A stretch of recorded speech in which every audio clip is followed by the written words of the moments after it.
সুধীমণ্ডলী, আমরা জানতে চাই চ্যানেলের পক্ষ থেকে অগণিত দর্শকদের জানাই আন্তরিক শুভেচ্ছা। সুস্থ মানব সম্পদের পূর্ব শর্ত হচ্ছে সুস্থ পশু সম্পদ। এখন পশু বা প্রাণী সম্পদ যদি সুস্থ না হয়, মানব দেহ কখনোই সুস্থ থাকার কথা নয়। বিধায় এই জনগুরুত্বপূর্ণ বিষয়টি নিয়ে আজ আপনাদের সামনে আমরা আলাপ করব। বিশেষভাবে ক্যাটেল, গরু এবং মহিষ থেকে কিভাবে ভালো দুধ সংগ্রহ করা যায় সেই উদ্দেশ্যে আমরা একটি গরুর খামারে এসেছি। আমাদের সাথে দুজন বিশেষজ্ঞ প্রাণী সম্পদ চিকিৎসক আছেন। ডক্টর মিজানুর রহমান, তিনি দীর্ঘদিন প্রাণী সম্পদের সাথে যুক্ত আছেন। সেই সাথে আছে ডক্টর আরিফুর রাব্বি, উনিও প্রাণী সম্পদ বিশেষজ্ঞ। আমার প্রথমে ডক্টর আরিফুর রাব্বির কাছে জানতে চাওয়া সেটি হচ্ছে খামার ব্যবস্থাপনায় বৈজ্ঞানিক পদ্ধতি এবং অধিক হারে কিভাবে দুগ্ধ উৎপাদন করা যায়। তো বাংলাদেশে আমাদের স্পেস অনেক কম, জায়গা অনেক কম। বাইরের যেরকম অনেক স্পেস আছে, অনেক জায়গা আছে, তারা চারণভূমিতে গরু ছেড়ে দেয়, কিন্তু বাংলাদেশে এই ধরনের চারণভূমি নাই। বাংলাদেশে কনফাইন্ড এরিয়া, স্পেস কম, এই জন্য বাংলাদেশে অল্প জায়গার মধ্যে আমার খামার করতে হবে। অল্প জায়গার মধ্যে খামার করতে গেলে আমার এখানে বৈজ্ঞানিক পদ্ধতি ছাড়া কোনো উপায় নাই। এখানে অল্প স্পেস, অল্প জায়গায় আপনাকে খামার করতে হবে এবং এখান থেকে প্রফিট নিয়ে আসতে হবে। সেই জন্য আমাদের যেটা করতে হবে, প্রথমেই যদি কমার্শিয়াল খামার করতে চাই তাহলে আমাদেরকে হাই ইল্ডিং একটা ভালো জাত নির্বাচন করতে হবে। খামার করার পূর্ব শর্ত হচ্ছে ভালো জাতের গরু নির্বাচন করা। তারও আগে আপনার নির্বাচন করতে খেয়াল রাখতে হবে যে আপনি যদি মিল্কিং খামার যখন করবেন, দুধের খামার করবেন, দুধ বিক্রির জায়গা আছে কি না, মিল্কিংয়ের ফ্যাসিলিটি, মিল্ক সেল করার ফ্যাসিলিটি আছে কি না। যদি থাকে তখন আমি ওই জায়গাটায় আমি খামার স্থাপন করব। এখানে হাই ইল্ডিং অ্যানিম্যাল লাগবে, যেটা সুস্থ জাত, ভালো একটা জাত নির্বাচন করতে হবে। তারপরে খামার আপনার কত সুন্দরভাবে খামারের ব্যবস্থা করতে পারেন। খামারটা খুব সুন্দর জায়গায় হতে হবে, আলো বাতাসের ব্যবস্থা থাকতে হবে, খোলামেলা হতে হবে, ড্রেনেজ সিস্টেম থাকতে হবে, বায়োসিকিউরিটি থাকতে হবে। তারপরে পর্যাপ্ত খাবারের ব্যবস্থা থাকতে হবে। এই জায়গায় পর্যাপ্ত খাবারের ব্যবস্থা আছে কিনা এটা খেয়াল করতে হবে। সব কিছু মিলে একজন বিশেষজ্ঞের পরামর্শ নিয়ে সুন্দরভাবে খামার স্থাপন করতে হবে। তা না হলে কিন্তু খামারে কখনোই খামারি লাভবান হতে পারবে না।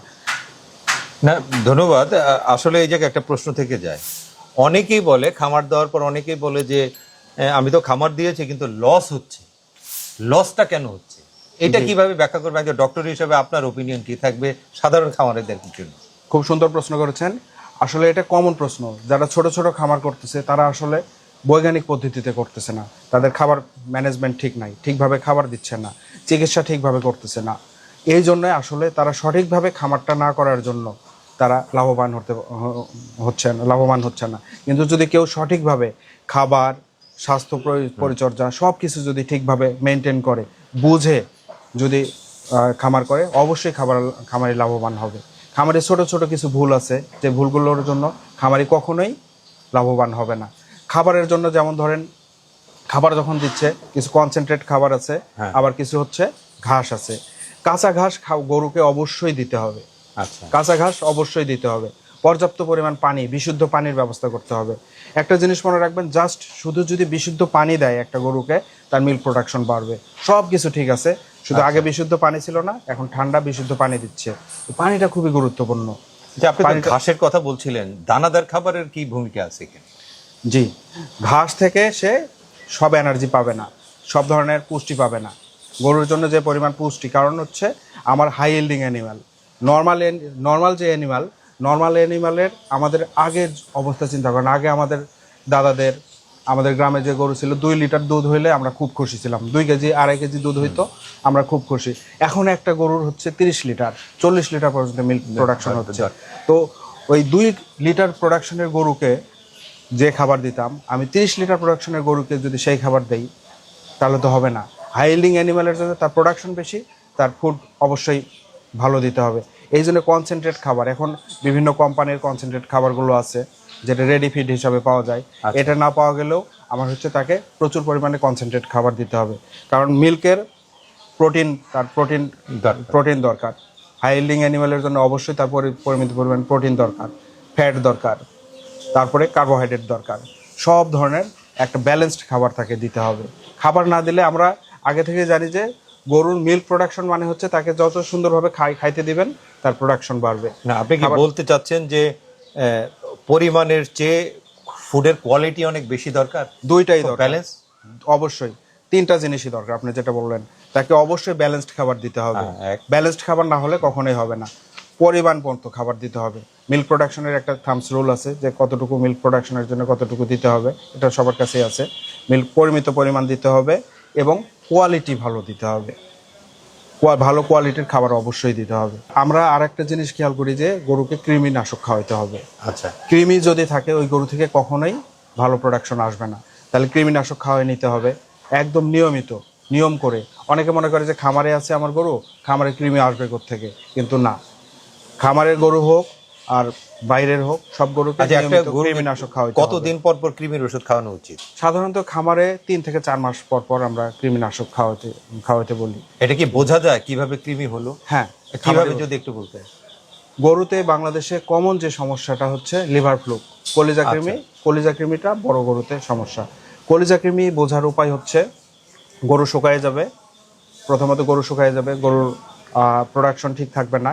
গরু যে পায়খানা করবে, পায়খানাতে দুর্গন্ধ হবে। এটা দেখে খামারি কিন্তু খুব সহজে বুঝতে পারে। পায়খানার সাথে একটা দুর্গন্ধ আসবে। পায়খানা যখন থাকবে, পায়খানাতে সূর্যের আলো পড়লে এটা চকচক করতে থাকবে। এটা দেখে খুব সহজেই বোঝা যায় প্রাথমিক অবস্থায়। তারপরে যদি লেটার স্টেজে অনেক পরে গিয়ে দেখে যায় যে অনেক সময় বোতল জ্বর হয়, আদার্স প্রবলেম হয়, কিন্তু এই পায়খানাটা দেখে খুব সহজেই বুঝতে পারবে। আর তাও যদি বুঝতে না পারে, তখন তো পায়খানা পরীক্ষা করার পদ্ধতি আছে, এটা বাংলাদেশের অনেক জায়গায় আছে। পায়খানাটা পরীক্ষা করে সে কৃমিনাশক খাওয়াতে পারবে। ধন্যবাদ। আমি ডাক্তার মিজানুর রহমানের কাছে দুধ সম্পর্কে জানতে চাইছিলাম যে অধিক হারে দুধ উৎপাদনে খাদ্য ব্যবস্থাপনা জরুরি না ঔষধ ব্যবস্থাপনা জরুরি? একজন ডক্টর হিসেবে আপনার কি মূল্যায়ন? আসলে একটা খামার ব্যবস্থাপনার জন্য, অর্থাৎ গবাদি পশুর জন্য যেমন তার নিউট্রিশনের চাহিদা মেটানোর জন্য তার খাবার দরকার, ঠিক তেমনি এই নিউট্রিশন ব্যবস্থাপনার জন্য আবার ওষুধেরও দরকার আছে। আমরা যদি দেখি একটা গবাদি প্রাণীর দুধ উৎপাদনের জন্য তার কতটুকু খাবার দরকার, সেটা কিন্তু প্রপার যদি ম্যানেজমেন্ট না হয়, তাহলে কিন্তু আমি আমার কাঙ্ক্ষিত দুধ কিন্তু পাবো না। আমি খাবার যদি বেশি দিই তাহলেও আমার সমস্যা হবে, খাবার কম দিলে তো সমস্যা হবে। সেক্ষেত্রে থেকে এটা একটা পরিপূর্ণ আমার হিসাবটা জানতে হবে। আমরা যদি দেখি একটা নর্মাল, আমরা যদি হাই ইল্ডিং, আমরা যদি এই খামারের গরুগুলাতে দেখি, আমরা একটা এই গরুর জন্য তার বডি মেনটেনেন্সের জন্য একটা খাবার লাগে। তো আমরা ধরে নিতে পারি এরকম একটা গরুর বডি মেনটেনেন্সের জন্য তার 3 কেজি ডাই ম্যাটার খাবার লাগবে। এরপরে যে দুধ আমি 20 লিটার দুধ পেতে চাই, বা এই ভ্যারাইটিটার আমার আমি জানি যে আমার সেকেন্ড কামিং এ আমি 20 লিটার দুধ পাবো, তাহলে এই 20 লিটার দুধ পাওয়ার জন্য আমার কত কেজি খাবার লাগবে সেটা কিন্তু আমার জানতে হবে। তো সাধারণত আমরা দেখি যে 1 কেজি মানে 1.5 থেকে 1.5-2 লিটার দুধের জন্য আমাদের 1 কেজি ড্রাই ম্যাটার খাবার লাগে। তো এই হিসাবে যদি আমরা দেখি যে এই গরুটার জন্য আসলে কত কেজি খাবার দরকার, এবং এই খাবারটা আদর্শ খাবার হইতে হবে। শুধু খাবার হইলে হবে না, এই খাবারের মধ্যে যে মানে দুধ উৎপাদনের জন্য যে নিউট্রিশনগুলো থাকার দরকার, প্রোটিন থাকা দরকার, কার্বোহাইড্রেট থাকা দরকার, ভিটামিন থাকা দরকার, মিনারেল থাকা দরকার। তো এই ভিটামিন মিনারেলগুলাই কিন্তু আবার ওষুধ আকারে বাজারে আছে। তাইলে আমি খাবারের সাথে আমার ওষুধ প্রয়োগ করতে হবে। যেমন আমি যদি বলি যে ডিবি ভিটামিন, যেমন আমরা এখানে যদি কোটায় দেখি যে অ্যাসকাভির ডিবি, এটা সাধারণত মানে গাভীর খাবারে ব্যবহৃত হয়। আমরা যদি দেখি এখানে দেখতে পাই যে মিল্কি ভ্যাট, এটার মধ্যে কিন্তু মিনারেল আছে, অ্যামাইনো অ্যাসিড আছে, পাশাপাশি প্রোবায়োটিক্স আছে, যেগুলো খাবারের সাথে মিশিয়ে দিতে পারি।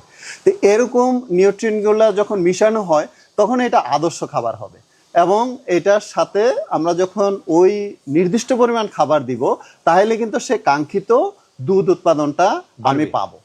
এছাড়াও আমরা এই টোটাল ম্যানেজমেন্টের উপর নির্ভর করে এই গাভীটা থেকে আমি কি চাই, শুধু দুধ পাইলে কিন্তু হবে না, আমার কিন্তু প্রতি বছর একটা বাছুর পাইতে হবে।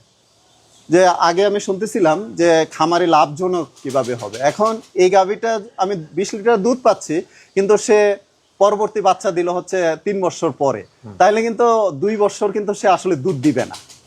হ্যাঁ, এই 2 বছর আমি শুধু খাওয়াইয়ে যাবো, দুধ দিবে না। তাইলে আমি প্রতি বছর একটা বাছুর নেওয়ার জন্য কিন্তু আবার মেডিসিনের বিষয় আছে, যে আমি এই খাবারের সাথে আমি কিভাবে আবার ওই ওষুধগুলা অর্থাৎ নিউট্রিয়েন্টগুলা দিব, যাতে সে প্রতি বছর মানে একটা আপনি তো বাছুর আসে। ঔষধের কথা বলছেন না, আপনি বলছেন হলো আপনার ফুড অ্যাডিটিভের কথা। ফুড ভিটামিন গুলো ফুড অ্যাডিটিভ, ফুড অ্যাডিটিভ দিলে মানে আদর্শ খাবার তৈরিতেই এই ওষুধগুলো দুধ উৎপাদন বাড়বে। দুধ উৎপাদন। তাই এখন এখানে একটা প্রশ্ন আছে, সেই প্রশ্নটা হলো এই যে দুধ উৎপাদন আমি তো বাড়ালাম, এখন এটার গুণগত মান নিয়ে প্রশ্ন। হ্যাঁ, যে গুণগত অবশ্যই মান কতটুকু? অবশ্যই আমি শুধু দুধ পেলে হবে না।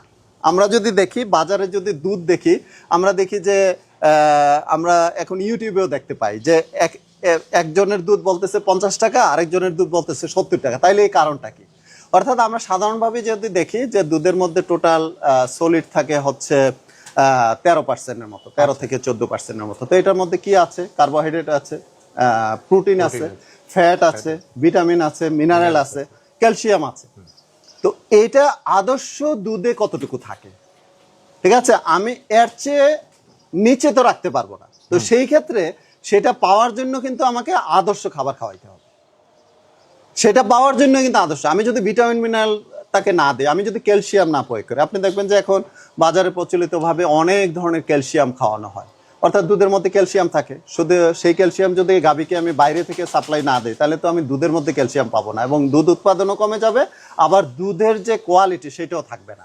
তো দেখবেন বাজারে প্রচলিত আছে, দেখবেন যে সবচেয়ে বেশি ব্যবহৃত হয় ওরাকেল ভেট, বাজারে ব্যবহৃত হয়। এই ধরনের ওষুধগুলো খাওয়াইলে আসলে দুধ উৎপাদন বাড়ে।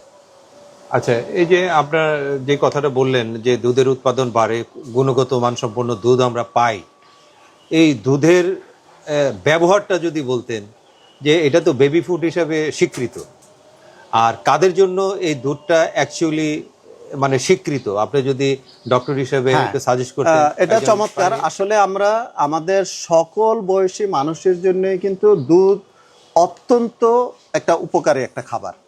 আমরা দুধের মধ্যে এমন কোনো নিউট্রিয়েন্ট নাই যেটা আমাদের শরীরের প্রয়োজন, এটা দুধের মধ্যে নাই। সকল ধরনের নিউট্রিয়েন্ট আছে। আমরা যদি এটার মধ্যে আদর্শ, আমরা যদি বলি ফ্যাট বলি, আমরা যদি গুড ফ্যাট যদি বলি, সেটা কিন্তু দুধের মধ্যে আছে। আমরা দেখি যে দুধের মধ্যে আমরা যদি পার্সেন্টেজ আকারে বলি, এখানে একেবারে যদি আমরা স্ট্যান্ডার্ড বলি 3.5, কিন্তু সাধারণত এই ফার্মের দুধে যদি আমরা বলি, আমরা দেখবো যে এখানে 4.2, 4.3 বা অনেক ক্ষেত্রে 5% আমি ফ্যাট পাইতে পারি। আবার যদি প্রোটিন যদি ধরি, এখানে 4% প্রোটিন আমরা পাবো।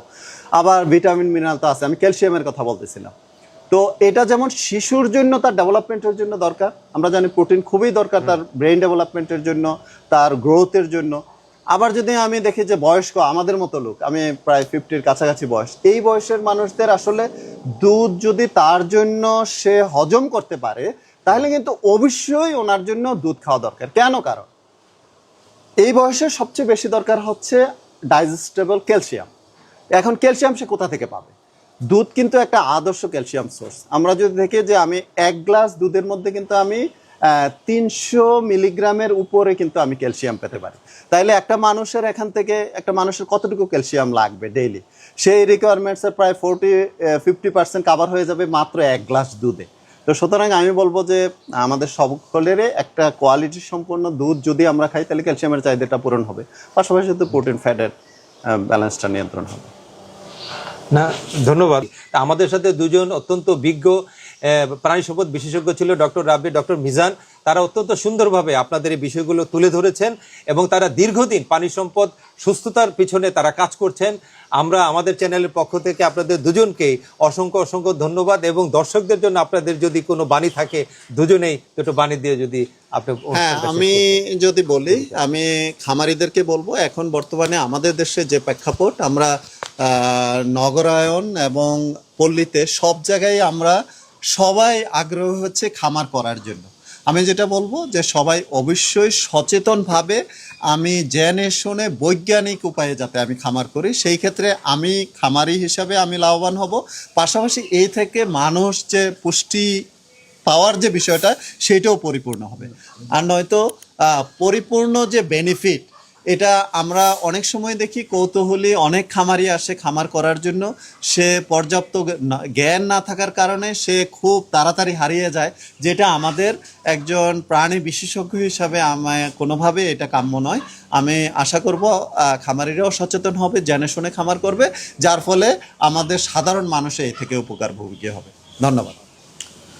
বাংলাদেশে প্রচুর খামার হচ্ছে এখন ডেইরি। আমরা জানি যে কয়েক বছর আগেও আমাদের এই কোরবানির সময় প্রচুর গরু আসতো ইন্ডিয়া থেকে। আমরা ইন্ডিয়ার উপর ডিপেন্ডেন্ট ছিলাম, ইন্ডিয়ান গরুর উপর। এখন কিন্তু আলহামদুলিল্লাহ আমাদের কোরবানি আমাদের নিজস্ব প্রোডাকশনের গরু দিয়েই হচ্ছে। তো বাংলাদেশের এই ক্যাটেল সেক্টরে, অ্যানিমেল সেক্টরে একটা বিশাল বিপ্লব হয়ে গেছে কিন্তু এই লাস্ট কয়েক বছরে আমাদের চোখের সামনে। এখন আপনি যদি দেখেন বাজারে গরুর মাংসের দাম কত, প্রায় 800 টাকা কেজি। 800 টাকা কেজি, তবুও গরুর মাংস মানুষ কিনতেছে, এবং এটা সম্পূর্ণ নিজস্ব প্রোডাকশন, আমাদের নিজস্ব গরু। তো হিউজ স্কোপ আছে বাংলাদেশে, প্রচুর মানুষ, এবং প্রতিটা মানুষ এক নাম্বার মাংস হচ্ছে তার প্রিয় মাংস হচ্ছে গরুর মাংস। প্রতিটা মানুষ গরুর মাংস খায়। তো বাংলাদেশে হিউজ অপরচুনিটি আছে এই ডেইরি ইন্ডাস্ট্রির, ক্যাটেল ইন্ডাস্ট্রির। তো এখানে অনেক খামারি আসতেছে প্রতি বছর, তারা কাজ করতে, খামার ডেভেলপ করতেছে। আমার সবার কাছে সকল খামারের কাছে একটাই অনুরোধ থাকবে, আপনারা জেনে বুঝে সুন্দরভাবে সায়েন্টিফিকভাবে খামার করেন। এমনি আরেকজনের দেখে আরেকজন ভালো করতেছে এইভাবে না, আমি একদম সম্পূর্ণভাবে খামার বুঝে সুন্দরভাবে খামার করব, তাহলে প্রতিটা খামারের লাভবান হওয়ার সুযোগ আছে। ধন্যবাদ সবাই।